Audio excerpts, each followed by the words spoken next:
Kebanyakan kalau kita memang kalau di data-data, kalau kita buka data di Katadata atau di Kompas atau dimanapun, praktik ketidaksetaraan gender itu memang Jadi korbannya paling banyak perempuan. Iya kan? Cuma kita tidak bisa menutup mata juga, Dek, bahwa di sini laki-laki juga menjadi korban dari konstruksi sosial yang dibuat oleh masyarakat itu sendiri. banyak. Iya, konstruksi sekarang ini sering banyak muncul istilah toxic patriarki. Oh iya sampai Iya kan? kayak menekan, padahal sama loh kayak laki-laki yang kayak menjunjung tinggi patriarki yang sama yang laki-laki yang biasa aja gitu, yang netral. Jadi kayak dituntut gitu loh, kamu tuh gak boleh gini padahal soalnya kita tuh laki-laki gak boleh gini gitu kan. Iya. Terkadang laki-laki, ya namanya gender itu kan yang bikin manusia ya. Itu kan rekaan. Sebenarnya gender itu kan rekaan manusia ya. Rekaan masyarakat. Pasti akan ada pihak-pihak yang dirugikan. Dalam hal ini kalau di banyak narasi wanita, tapi kita tidak bisa menutup mata bahwa laki-laki juga dirugikan. Bagaimana dengan para bapak rumah tangga ya? Bagaimana dengan bapak-bapak atau para lelaki yang sudah berkeluarga, kemudian gajinya lebih rendah daripada perempuan? Cap seperti apa atau label seperti apa yang akan diberikan masyarakat? Kayak becus gak sih jadi laki-laki gitu kan, kasarnya itu. Iya, itu termasuk toxic patriarki. Kamu tuh cowok loh, masa gajinya lebih kecil daripada cewek? Kayak masa gak bisa jadi nyari uang sih, padahal kamu kepala keluarga. Iya, dan hal inilah yang kemudian membuat para laki-laki kemudian lebih memilih mengorbankan keluarganya. Berapa banyak pekerja tambang yang jauh dari keluarganya hanya untuk memenuhi peran ideal yang diberikan masyarakat bahwa laki-laki itu sebagai pencari nafkah utama di zaman sekarang. Tuh keras. Gitu, ternyata kita tidak bisa tutup mata bahwa konstruksi gender, entah itu konstruksi patriarki maupun konstruksi feminis itu ternyata merugikan berbagai pihak. Kalau memang di banyak literasi kan selama ini yang digaungkan, perempuan tuh tertindas. Kayak kebanyakan perempuan tertindas. Perempuan tuh tertindas. Ayo kita gaungkan kesetaraan gender. Padahal, gitu. Tapi di satu sisi laki-laki itu juga, apalagi di era disrupsi seperti ini ya, laki-laki itu juga nggak kalah tertindasnya deh. Iya, karena dari ideal-ideal yang diberikan masyarakat itu. Terus juga karena ekonomi ya sekarang, apalagi masa pandemi gitu kan, makin tuh kan. Jadi sebenarnya ya saya bisa ambil contoh nih dari pihak laki-laki gitu. Dari contoh misalkan di bus, di angkutan umum misalkan, nih ada nih cowok duduk lagi capek banget mukanya, terus ada nih tiba-tiba ibu-ibu atau enggak kaum muda cewek gitu, mama gitu yang nyelonong, kamu cowok berdiri dong, kasih dong, kan cowok iya gitu kan ya? Cowok gitu kan, saya kayak kesel nih, ibu-ibu kenapa sih? Kadang ya itu yang saya bilang bahwa akibat konstruksi gender ini, kalau selama ini kita baca narasi kan cuman cewek, kalau cewek yang kayak tersiksa banget, kayak terintimidasi banget. Tapi kalau kita mau buka mata, cowok tidak kalah tersakiti dari adanya konstruksi gender ini. Gitu. Kasus yang paling baru, Pradipta, yang penyanyi itu, bagaimana dia seorang laki-laki waktu itu mengalami pelecehan seksual. Kemudian komentarnya yang ada di internet, yang ada di berbagai medsos itu justru menyudutkan dia. Karena sebagai laki-laki, yang dianggap sebagai homoseksual lah, yang dianggap masa kamu laki-laki nggak bisa sih, kamu kan lebih kuat, kamu harusnya bisa dong melawan, atau malah dianggap sebagai candaan dan lain sebagainya. Coba kalau itu perempuan, pasti banyak nih kayak ngata-ngatain laki-laki, gerakan apa segala macam. Saya berharapnya apa ya Dek ya, protes itu, kemudian gerakan-gerakan itu, gerakan baik itu secara langsung maupun gerakan-gerakan sosial ya, kayak yang ada di change.org itu, itu juga berlaku bagi para penyintas kekerasan seksual laki-laki.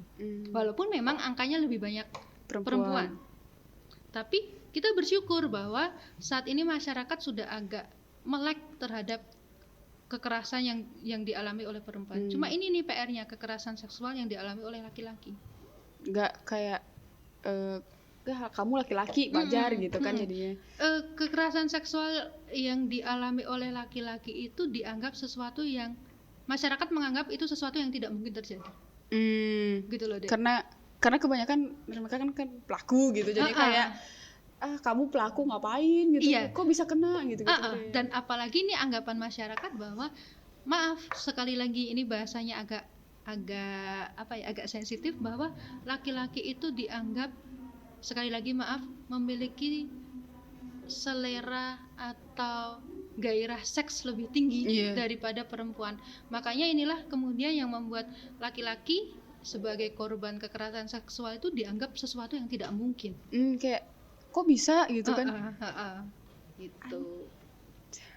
Itu kalau kita ngobrolin mengenai kesetaraan gender, kita juga harus siap untuk ngobrolin bagaimana di tengah gerakan kesetaraan gender ini laki-laki juga butuh kesetaraan gender, butuh pembelaan gitu. Iya, butuh apa ya, Dek ya?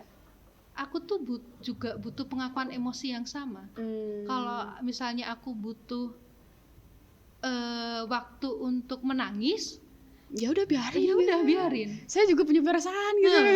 Atau misalnya Dayu lagi deket sama cowok, kalau cowoknya lagi nggak punya uang, ya it's okay, Dayu bayarin, gitu loh. Bukan harus cowok terus yang bayarin. Iya, kayak kena juga kan. Kadang praktik-praktik praktik-praktik konstruksi gender itu sesimpel kehidupan kita sehari-hari. Kayak misalnya Dayu misal deket sama cowok, yang sering boncengin siapa? Cowoknya kan. Pernah nyoba nggak Dayu yang boncengin? Itu akan dianggap sebagai sesuatu yang dianggap lucu. Itu sebenarnya juga konstruksi gender. Bagaimana masyarakat menuntut laki-laki itu bahwa kamu nanti pemimpin keluarga, kamu itu yang lebih kuat. Seperti itu. Kayak tadi Dayu cerita, Bu, saya tuh lagi di sarana atau fasilitas publik, gitu ya. Ada laki-laki duduk, kemudian tiba-tiba ada ibu-ibu nyelonong. Mas, kamu kan cowok, ngalah dong. Kan sering seperti itu kan? Ngalah dong sama cewek atau sama saya yang lebih tua. Kan Iya, praktik ketidaksetaraan gender atau praktik konstruksi gender tuh sesimpel hal-hal kayak gitu, Dayu. Sesimpel hal-hal kayak gitu. Atau misalnya meskipun dari kayak pakaian biasanya, pakaian tuh kan sebenarnya pakaian tuh siapa aja bisa pakai kan, karena kayak unisex gitu. Terus ini misalkan nih ada cowok pakai baju kayak baju pendek gitu kan, pasti dibilang bencong. Iya, sama halnya kayak cowok kan sekarang tuh perawatan kan banyak ya, bukan hanya perawatan wajah tapi kan juga body lotion itu kan termasuk perawatan tubuh. Nah, ketika ada cowok yang menggunakan produk-produk tersebut, apa yang terjadi? Label apa yang diberikan masyarakat?